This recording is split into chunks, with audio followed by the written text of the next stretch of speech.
نحمد الله ونصلي على رسوله الكريم أما بعد لقد رضي الله عن المؤمنين إذ يبايعونك تحت الشجرة صدق الله العظيم. கண்ணியத்துக்குரிய ஹாஜிமார்களே, ஹாஜாக்களே, இன்று எங்களுடைய இந்த தாயிஃப் பயணத்திலே ஒட்டகம் மடுவத்தை பார்த்து ஒட்டகத்திலே ஏறி சவாரி செய்து அந்த சுன்னத்தையும் ஹயாத்தாக்கிவிட்டு இரண்டாவது இடமாகிய இந்த இடத்திலே நாங்கள் ஒன்று கூடியிருக்கின்றோம். இது இன்று நாம் பார்க்கக்கூடிய வரலாற்று முக்கியத்துவம் வாய்ந்த இடங்களில் மிக முக்கியமான ஒன்றாக இருக்கிறது. நாம் நிற்கின்ற இந்த இடம் ஹுதைபியா உடன்படிக்கை நடந்த இடம்.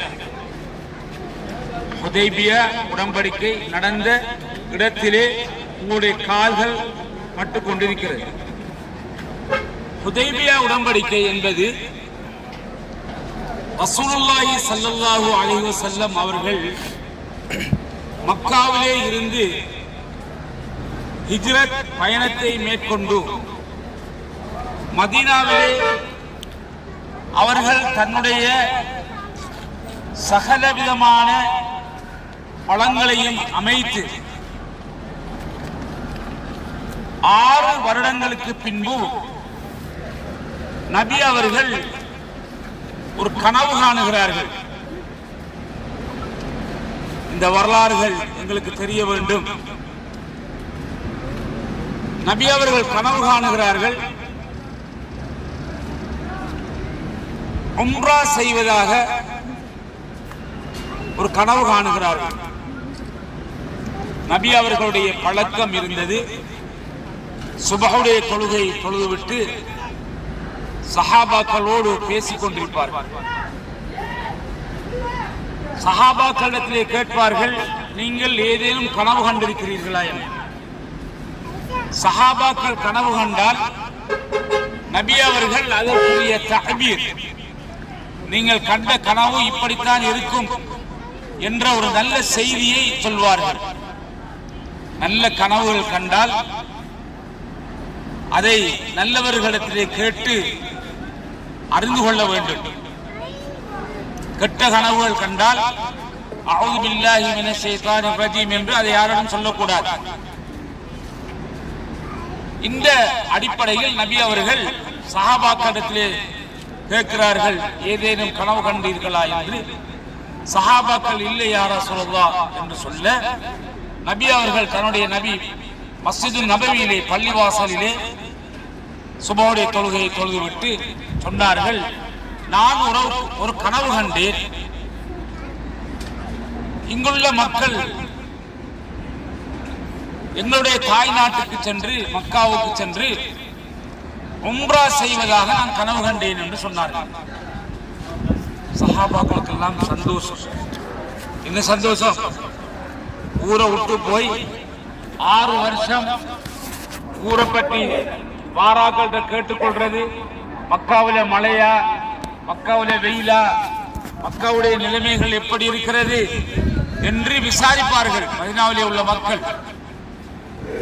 வெளிநாட்டில் இருக்கக்கூடிய சகோதரர்கள் இலங்கையை பற்றி விசாரிப்பது போல நாட்டுடைய நிலை எப்படி இருக்கிறது, மழை பொழிகிறதா, விவசாயம் செய்கிறதா, வியாபாரங்கள் நல்ல முறையில் போகிறதா என்று கேட்பது போல மதீனாவிலே உள்ள சஹாபாக்கள், முஹாஜிரீன்கள் மக்காவிலே இருந்து செல்லுகின்ற மக்களிடத்திலே மக்காவை பற்றி விசாரிப்பார்கள். இப்படி விசாரித்து விசாரித்து மனதுக்கு ஆறுதல்களை ஏற்படுத்திக் கொள்வார்கள். அவர்களுக்கு ஒரு ஆசை, இப்படா நம்முடைய நாட்டுக்கு நாங்கள் போவது என்று. மதீனாவை அவர்கள் விரும்பினாலும் தாய் நாட்டுடைய பற்று அவர்களுடைய உள்ளத்திலே இருந்தது. இப்ப ரசூலுல்லாஹ் சொன்ன உடனே சஹாபாக்களுக்கு எல்லாம் சந்தோஷம். எப்ப உம்ராவுக்கு ரசூலுல்லாஹ் செல்வார்களோ அன்றைக்கு நாங்கள் எல்லாரும் சேர்ந்து போவதாக கிட்டத்தட்ட 1400 சஹாபாக்கள் நபி அவர்களோடு சேர்ந்து இந்த உம்ரா பயணத்துக்கு வருகிறார்கள்.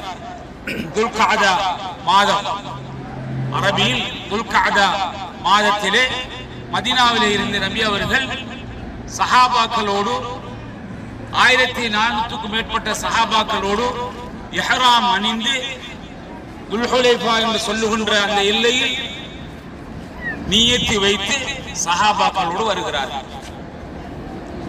வந்த நபி அவர்கள் இது மதீனாவிலே இருந்து வருகின்ற பாதை, மக்காவுக்கு வருகின்ற வழி, இந்த இடத்துக்கு வந்து சேருகிறார்கள். இந்த இடத்துக்கு நபி அவர்கள் வந்தவுடன் மக்காவில் உள்ள காபீர்களுக்கு தகவல் கிடைக்கிறது, நபியும் நபியுடைய தோழர்களும் இங்கே வருகிறார்கள், எங்களோடு சண்டை செய்ய வரப்போகிறார்கள், யுத்தம் செய்ய வருகிறார்கள் என்று அவர்களுக்கு யாரோ ஒருவர் தவறான ஒரு தகவலை கொடுத்து விட்டார். அவர்கள் யுத்தம் செய்வதற்கு தயாராகிறார்கள். இந்த செய்தி நபி அவர்களுக்கு கிடைக்கிறது. இந்த இடத்தில் நபி அவர்களுக்கு இந்த செய்தி கிடைத்தவுடன் நபி அவர்கள் என்ன செய்கிறார்கள், இப்ப நாங்க மக்காவுக்கு போக முடியாத ஒரு நிலை ஏற்பட்டு விட்டது. காரணம், அவர்களை தடுக்கிறார்கள். அவர்களுக்கு ஒரு செய்தி சொல்ல வேண்டும், நாங்கள் யுத்தம் செய்ய வரவில்லை, நாங்கள் வருவது கஅபாவை வலம் வருவதற்காக, நாங்கள் உம்ரா செய்வதற்காக மாத்திரம்தான் வருகின்றோம், நாங்கள் யுத்தம் செய்வதற்கு வரவில்லை என்ற செய்தியை மக்காவிலே உள்ள காபிர்களுக்கு சொல்ல வேண்டும்.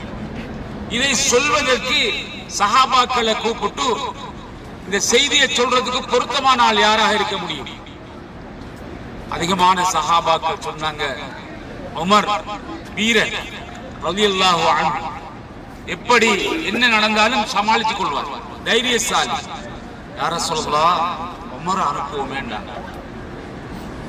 உமர் சொன்னாரு, பாப்பா நம்மளாலே இல்லை, நாம கோபக்கம் போய் ஏதாவது அவர்கள் கதைக்க மாறி நான் ஏதும் கதைக்க வேறு விபரீதமான முடிவுகள் ஏற்பட்டுவிடும், அதனால இன்னொரு ஆளை பார்த்து அனுப்புங்க யார சொல்லலாம் என்று நபியிடத்தில் உமர் சொல்லிவிட்டார்.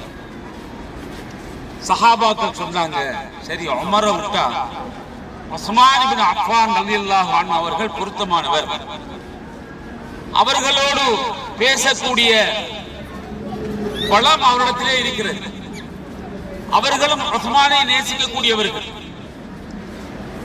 சஹாபாக்கள் சொன்னதை நபி அவர்கள் கேட்டு நபி அவர்கள் உஸ்மான் ரலியல்லாஹு அன்ஹு அவர்களை போய், நாங்க யுத்தத்துக்கு வரல வாப்பா, உம்ரா செய்யறதுக்கு தான் வந்திருக்கிறோம், எங்களை விடுங்க, நாங்க உம்ரா செஞ்சுட்டு போயிடுவோம் என்ற செய்தியை சொல்வதற்கு உஸ்மான் ரலியல்லாஹு அன்ஹு அவர்களை அனுப்புகிறார்கள்.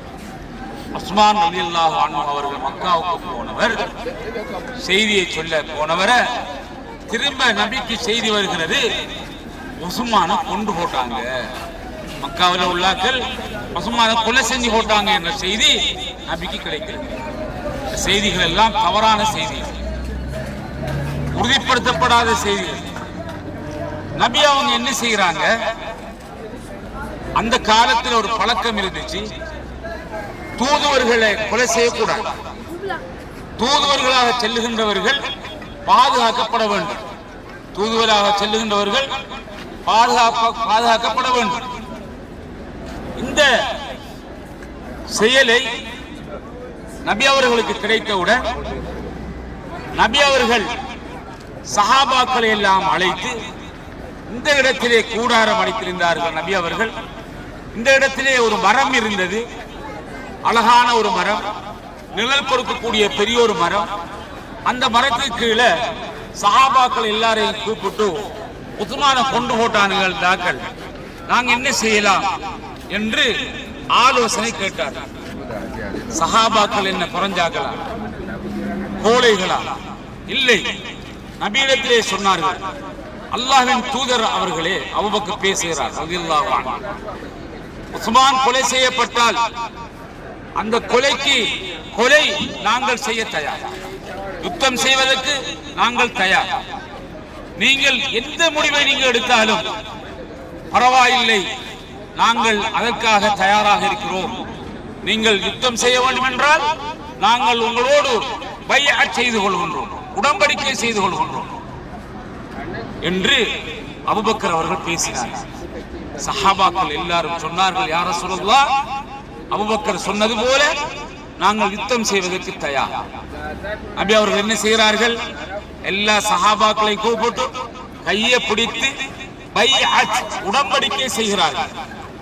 என்ன உடன்படிக்கை செய்தார்கள்? இந்த யுத்தத்திலே நாங்கள் பின்வாங்க கூடாது, இந்த யுத்தத்தில் எல்லோரும் ஒன்றிணைந்து எங்களை நாங்கள் பாதுகாத்துக் கொள்ள வேண்டிய நடவடிக்கைகளில் யுத்தம் நடைபெறுகின்ற போது நீங்கள் யாரும் பின்வாங்கிவிடக் கூடாது என்ற ஒரு உடன்படிக்கையை நபி அவர்கள் சஹாபாக்களோடு செய்தார்கள். இந்த உடன்படிக்கைக்கு பெயர் பைஅத்துர் ரிதுவான். பைஅத்துர் அர்-ரிதுவான் ஹிஜ்ரி 6ஆம் ஆண்டு நடந்த இந்த உடன்படிக்கை குர்ஆனிலே அல்லாஹ் தஆலா லகத் ரலியல்லாஹு அனில் முஃமினீன் இஸ் யுபாயிஊனக தஹ்த ஷஜரா. மூமின்களை அல்லாஹ் புரிந்து கொண்டான், அவர்கள் மரத்தின் நிழலிலே உங்களோடு உடன்படிக்கை செய்த அந்த சஹாபாக்களை அல்லாஹ் புரிந்து கொண்டான் என்று குர்ஆனுடைய வசனத்தை அல்லாஹ் இறக்கினார். சஹாபாக்களும் நபி அவர்களும் இந்த இடத்திலே இருந்து உடன்படிக்கை செய்த இடம் என்று இதனையும் நாங்கள் பார்க்கக்கூடிய பாக்கியத்தை அல்லாஹ் எங்களுக்கு தந்திருக்கிறார். இதற்கு பிறகு செய்தி வருகிறது, உஸ்மான் ரலியல்லாஹு அன்ஹு கொலை செய்யப்படவில்லை. உஸ்மான் அவர்கள் கொலை செய்யப்படவில்லை என்ற செய்தி கிடைத்தவுடன் யுத்தம் இல்லை என்ற முடிவுக்கு நபி அவர்கள் வருகிறார். அடுத்த கட்டம் என்ன? சமாதான பேச்சுவார்த்தை, சமரசம் செய்து கொள்வது. மக்கத்து காபிர்களுக்கும் நபி அவர்களுக்கும் இடையில் ஒரு உடன்படிக்கை செய்யப்படுகிறது, சமாதான உடன்படிக்கை. மக்கத்து காபிர்களில் இருந்து முக்கியமான சில தலைவர்கள் இங்கே வருகிறார்கள். நபி அவர்களுடைய தலைமையில் இந்த இடத்திலே முக்கியமான சஹாபாக்கள் ஒன்று கூடி சமாதான உடன்படிக்கை செய்யப்படுகிறது. அவர்களும் அதை ஏற்றுக்கொள்கிறார்கள், நபி அவர்களும் ஏற்றுக்கொள்கிறார்கள். நீண்ட வரலாறு. என்ன உடன்படிக்கை? அந்த உடன்படிக்கையை எழுதுவது யார்? நபி அவர்களுக்கு எழுத தெரியாது. நபி அவர்கள் என்ன செய்கிறார்கள்? அலி ரலியல்லாஹு அன்ஹு அவர்களை அழைத்து இந்த உடன்படிக்கை எழுதுங்கள் என்று சொல்லுகிறார். அவர்களும் அலியை ஏற்றுக்கொண்டார்கள் எழுதுவதற்கு. உடன்படிக்கை எழுதப்படுகிறது. நபி அவர்கள் சொல்லுகிறார்கள், உடன்படிக்கை எழுதுவதற்கு முதல் பிஸ்மில்லாஹிர் ரஹ்மானிர் ரஹீம். எந்த விடயத்தை நாங்கள் ஆரம்பிப்பதாக இருந்தாலும் என்ன சொல்லணும்? பிஸ்மில்லாஹிர் ரஹ்மானிர் ரஹீம் சொல்லணும்.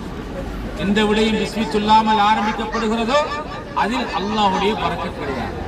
இந்த ஹுதைபியா உடன்படிக்கை நடந்த இடத்தில் நாங்கள் பெறுகின்ற ஒரு பாடம், எந்த விடயத்தை நாங்கள் ஆரம்பிப்பதாக இருந்தாலும் பிஸ்மி சொல்லி ஆரம்பிக்கணும். உடன்படிக்கை எழுதப்படுகிறது. பிஸ்மில்லாஹிர் ரஹ்மானிர் ரஹீம் என்று நபி அவர்கள் சொன்னபோது மக்காவிலிருந்து வந்த காபிர்கள் சொன்னார்கள், இந்த வேலை சரி வராது, இந்த வேலை சரி வராது. அல்லாஹ்வை அவர்கள் நம்பியிருந்தார்கள், ஆனால் அல்லாஹ்வுடைய பண்புகளை அவர்கள் நம்பவில்லை. அர் ரஹ்மான் அல்லாஹ்வுடைய பண்பு, அளவற்ற அருளாளன், நிகரற்ற அன்புடையோன். அர் ரஹீம் மறுமை நாளில் மூமின்களோடு இருக்கப்படுபவன் என்ற இந்த அல்லாஹ்வுடைய பண்பை அவர்கள் ஏற்றுக்கொள்ளவில்லை. ஆனால் அல்லாஹ்வை அவர்கள் ஏற்றுக்கொண்டிருந்தார்கள். வலையின் சால்தஹும் மன் ஹலக்கஸ் ஸமாவாத்தி வல் அர்த லயகூலுன அல்லாஹ். வானங்களை பூமிகளை படைத்தவன் யார் என்று கேட்டால் அவர்கள் சொல்வார்கள் அல்லாஹ் என்று. ஆனால் அல்லாஹ்வை உபூபியத்தை ஏற்றுக்கொண்டவர்கள் அல்லாஹ்வுடைய அஸ்மா சிஃபாத் பண்புகளை அவர்கள் ஏற்றுக்கொள்ளவில்லை. சொன்னார்கள், இந்த விளையாட்டு செய்து மாட்டான். அர் ரஹ்மான் அர் ரஹீம் இதெல்லாம் எங்களுக்கு தெரியாது. அப்ப எப்படி நாங்கள் எழுதணும்? பிஸ்மில்லாஹ் மட்டும் எழுதணும் சொன்னாங்க. ரசூலுல்லாஹ் அலியை பார்த்து, சரி அவங்க சொல்ற மாதிரி செய்யுங்க, பிஸ்மில்லாஹ் எழுதுங்க வாப்பா. அலி எழுதுகிறார். இரண்டாவதாக ரசூலுல்லாஹ் சொன்னாங்க, எழுதுங்க மின் முஹம்மதின் ரசூலில்லாஹ் ஸல்லல்லாஹு அலைஹி வஸல்லம். முஹம்மதிடம் இருந்து செய்யப்படுகின்ற உடன்படிக்கை. அந்த முஹம்மத் யார்? அல்லாஹ்வுடைய தூதர், அல்லாஹ்வுடைய தூதர் என்று எழுதுங்கள் சொன்னாங்க. மத்தபாடி காபீர்கள் சொன்னாங்க, ரசூலுல்லாஹ் அல்லாஹ்வுடைய தூதர் என்று உங்களை ஏற்றுக்கொண்டிருந்தா இவ்வளவு பிரச்சனை வருமானம், இவ்வளவு பிரச்சனை வந்திருக்காது. நீங்க எழுதுறதாக இருந்தா தம்பி முஹம்மது இப்னு அப்துல்லா என்று எழுதுங்க. மின் முஹம்மது இப்னு அப்துல்லா என்று எழுதுங்கன்னு சொன்னார்கள். அப்துல்லாவுடைய மகன் முஹம்மதிடத்திலிருந்து செய்யப்படுகின்ற உடன்படிக்கை ரசூலுல்லாஹ் சொன்னாங்க. சரி, அதையும் எழுதப்பட்டு பிஸ்மில்லாஹ் எழுதியாச்சு, மின் முஹம்மது இப்னு அப்துல்லா என்று எழுதியாச்சு. அடுத்ததாக செய்யப்படுகின்ற உடன்படிக்கை, இந்த வருஷம் நீங்க மக்காவுக்கு வரையில, இந்த வருஷம் என்ன செய்யல, நீங்க வந்த மாதிரி போயிடும், வந்த மாதிரி நீங்க போயிடும். சரி, எழுதியாச்சு. விட்டு கொடுப்புகள் வாழ்க்கையில் மிகப்பெரிய வெற்றிகளை தரும். விட்டு கொடுப்புகள் வாழ்க்கையில் மிகப்பெரிய வெற்றிகளை தரும். இதில் படிக்கின்ற மிக முக்கியமான ஒரு பாடம். நாம குடும்பத்தில் பிரச்சனை சண்டை வந்தா என்ன செய்யணும்? நான் செஞ்சுட்டு போடா வாப்பா, ஒரு காலம் வரும் அதுக்கான விட நாம சண்டை பிடிக்க கூடாது. ரசூலுல்லாஹ் விட்டு கொடுக்காங்க. இந்த முறை வரலையா, நாங்க மக்காவுக்கு வரல, சரி எழுதுங்க, நாங்க திரும்பி போறோம். அடுத்த வருஷம் நீங்க வரலாம், 7ஆம் ஆண்டு நீங்க வரலாம், பிரச்சனை இல்லை. ஆனா 7ஆம் ஆண்டு அடுத்த வருஷம் நீங்க வந்தீங்களவா, 3 நாளைக்கு மேல நீங்க சண்டை போடணும். ரசூலுல்லாஹ் பிறந்த ஊர், தாய் நாடு, அவங்களுக்கு இவங்க போற நிபந்தனைகளை பாருங்க. அடுத்த வருடம் நீங்கள் வந்தால் 3 தினங்கள் மாத்திரம்தான் மக்காவில் இருக்க வேண்டும். சரி, எழுதுங்க. அடுத்ததாக 3வது, நீங்க வார சரி, நீங்க வரலாம், ஆனா நீங்க ஆயுதங்களோட வரணும். நிரபராதியாக நீங்கள் வர வேண்டும், நிரபராதியாக நீங்கள் வர வேண்டும். ரசூலுல்லாஹ் எழுதுங்கன்னு சொன்னாங்க. அடுத்ததாக எழுதப்படுகிறது, மக்காவிலே இருந்து யாராவது மதீனாவுக்கு வந்து உங்களை ஏற்றுக்கொண்டா, இஸ்லாத்தை ஏற்றுக்கொண்டா, அவங்களை எங்கள்கிட்ட தரணும், அவங்களை என்ன செய்யணும், எங்கள்கிட்ட ஒப்படைக்கணும். உங்கள்கிட்ட இருந்து யாராவது மக்காவில் வந்து எங்களோட இணைஞ்சிக்கிட்டாங்கடா, அவங்களை நாங்கள் தரமாட்டோம். அதையும் எழுதுங்க ரசூலுல்லாஹ். இப்படி போட்ட நிபந்தனைகளை எல்லாம் நபி அவர்கள் எந்த மறுப்பும் இல்லாமல் அதை அப்படியே அவர்கள் சொல்வது போல அவர்களுக்கு சாதகமாக எழுதுகிறார்கள். உமர் ரலியல்லாஹு அன்ஹு கோபம் வந்துட்டு, உமருக்கு கோபம், தைரியமான ஆள்தான். என்ன ரசூலுல்லாஹ் இப்படி போட்டு விட்டு நம்மளை எல்லாத்தையும் வித்து போட்டு பைத்துள்ளார் போல இருக்குது. நாம சொல்றாங்க, நம்ம நிறைய அரசியல் கட்சிகளுக்கு இந்த பிரச்சனைகள் நடந்திருக்கிறவா, எல்லாத்தையும் ஆமாசாமி போட்டுக்கு போறாரு ரசூலுல்லாஹ். என்ன விஷயம் என்று சொன்ன உடனே ரசூலுல்லாஹ்வுக்கு கொஞ்சம் கோபம் வந்து, இந்த வார்த்தை, நீங்க இருக்கிறார்கள் நீங்க போறாக்கள் போங்க என்று சொல்லிட்டாங்க ரசூலுல்லாஹ். இந்த வார்த்தையை உமர் ரலியல்லாஹு அன்ஹு அவங்க இதுக்கு நிறைய தௌபா செஞ்சிருக்கிறாங்க, பாவமன்னிப்பு பெற்றிருக்கிறாங்க. ரசூலுல்லாஹ்ட்ட நிறைய பேர மன்னிப்பு கேட்டிருக்கிறார்கள். யா ரசூலுல்லாஹ், இப்படி நான் சொல்லிவிட்டேன். அவங்க சொன்னதுக்குரிய காரணம் என்ன? மார்க்கத்துடைய இஸ்லாத்தின் மீது கொண்டுள்ள பற்று. இப்படி இந்த நிபந்தனைகளை எல்லாம் ஏற்றுக்கொண்டு நபி அவர்கள் எழுதி, இந்த இடத்திலே எழுதி கைச்சாத்திட்டு அவர்கள் மீண்டும் மதீனாவுக்கு இந்த இடத்திலே இருந்து திரும்பி சென்றார்கள்.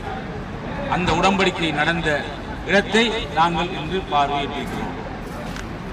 இந்த உடன்படிக்கை தான் ஹிஜ்ரி 8ஆம் ஆண்டு மக்கா வெற்றி கொள்வதற்கு அடிப்படை காரணமாக அமைந்தது. மக்கா வெற்றி கொள்வதற்கு அடிப்படை காரணமாக அமைந்தது இந்த ஹுதைபியா உடன்படிக்கை, செய்து கொள்ளப்பட்ட உடன்படிக்கை. இதனால் தான் அல்லாஹ் தஆலா விட்டு கொடுத்ததன் காரணமாக நபி அவர்களுக்கு வெற்றியை கொடுத்து மக்காவை, கஅபாவை கைப்பற்றி அதனுடைய சாவியையும் கைப்பற்றி உலகளாவிய ரீதியிலே இஸ்லாம் பரவுவதற்கு இந்த ஹுதைபியா உடன்படிக்கை அடிப்படை காரணமாக இருந்ததை வரலாற்று ஆசிரியர்கள் எங்களுக்கு சொல்லித் தருகிறார்.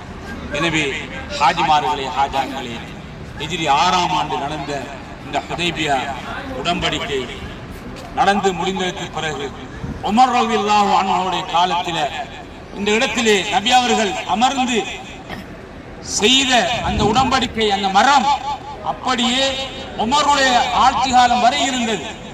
உமர் ரலியல்லாஹு அன்ஹு காலத்தில் மக்கள் என்ன செய்யறாங்க, நபி அவர்கள் இருந்த இடம் பரக்கத்தான இடம், பரக்கத்தான மரம் என்று சொல்லி இந்த மரத்துக்கு கீழே தொழ ஆரம்பிச்சுட்டாங்க. மரத்துக்கிட்ட பரக்கத் கிடைக்கும் என்று சொல்லி கட்டி அணைக்க ஆரம்பிச்சுட்டாங்க. உமர் என்ன செய்கிறார் ரலியல்லாஹு அன்ஹு, என்ன செஞ்சாங்கன்னா, இதை விட்டா இது எங்கே போய் நிற்கும், அல்லாஹ்வுக்கு இணை வைக்கின்ற செயற்பாடுகள் உருவாகிவிடும் என்ற காரணத்தினால் உமர் அவருடைய காலத்தில் இந்த மரம் அப்படியே அடியோடு தரிக்கப்பட்டு விட்டது. இப்போது இருக்கின்ற கட்டடங்கள் அடையாளப்படுத்தப்பட்டிருக்கிறது. உண்மையாகவே நடந்த இடம் இதுதான். இந்த கட்டடங்கள் பிறகு அடையாளப்படுத்துவதற்காக கட்டப்பட்டு பழமையான ஒரு கட்டடமாக உங்களுக்கு காட்சி தருகிறது. வரலாறு வழங்கிட்டா, எல்லாருக்கும் நல்லா வழங்கிட்டா, எக்ஸாம் பேப்பர் கிடைச்சா எழுதுவீங்களா பஸ்க்குள்ள? அல்லாஹ் உங்களை பரக்கத் செய்யட்டும். இன்ஷா அல்லாஹ் முடிச்சு கொடுப்போம். சுப்ஹானக அல்லாஹும்ம வ பிஹம்திக அஷ்ஹது அன் லா இலாஹா இல்லா அன்த அஸ்தக்ஃபிருக வ அத்தூபு இலைக்.